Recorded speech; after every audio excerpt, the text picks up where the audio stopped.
Well, of course, we cannot tell 100%ly, but we know that the weather conditions have been extremely bad. The helicopter used, a US-made one, has been 45 years old. So there's a great probability that this has been an accident. Yeah. You know, this is a man that has a history, I'm talking of the president, President Raisi, has a history of being a brutal hardliner, including that very terrible domestic crackdown. You know, how should he be remembered? Well, as you say, he was involved in the repressive apparatus in the Islamic Republic from almost day one. He was part of a small committee during the so-called Great Massacre that executed thousands of political dissidents. So there's also some hope within some elements of Iranian society that he would have survived and actually, faced trial at some point.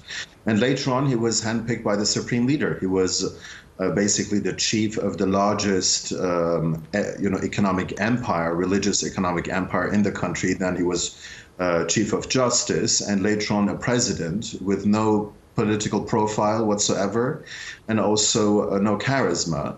He was basically a super loyalist. Yeah.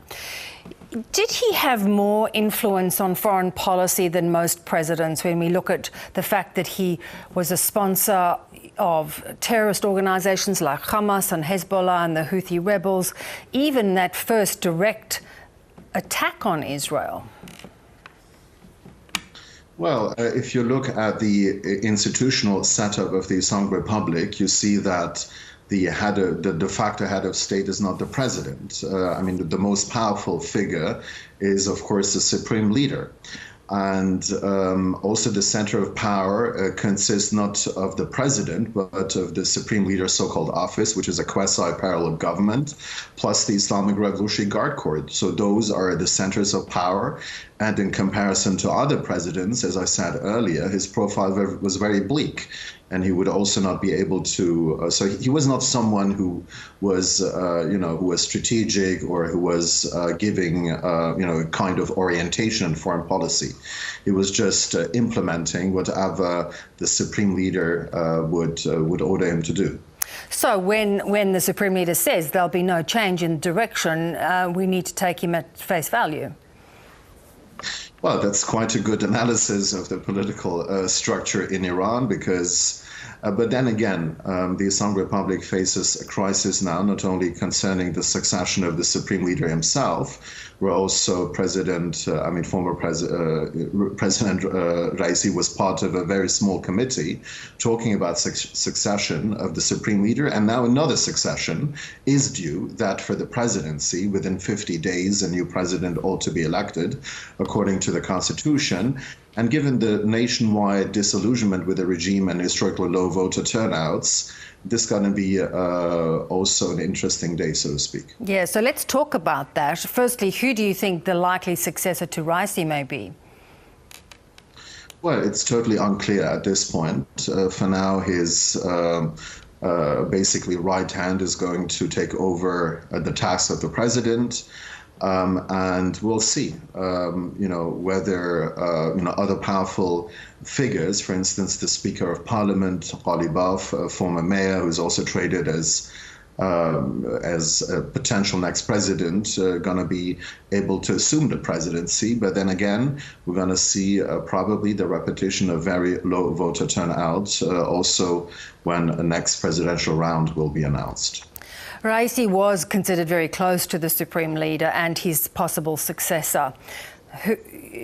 Again, does this leave a vacuum as to who then might possibly succeed Ali Khamenei? Well, the succession of Ali Khamenei as the next supreme leader of Iran was also mired in uncertainty, and there was no transparency whatsoever about the process. And obviously, the Iranian leadership has and still has had and still has a hard time identifying a suitable candidate. So there is no suitable candidate so far. Of course, President Raisi was traded as someone who could, be catapulted onto the supreme leadership. But then again, critics would say that he has no profile, he has no charisma. Yes, in Iran, the leadership faces two very difficult tasks regarding succession, mostly for the supreme leader, for the next one, but also for the president right now. I think people probably want to sort of try and understand, Ali, whether Raisi's death is going to have any impact on the ongoing Gaza-Israel conflict. Well, I think not really, if you consider that the center of power in the Islamic Republic does not involve the president.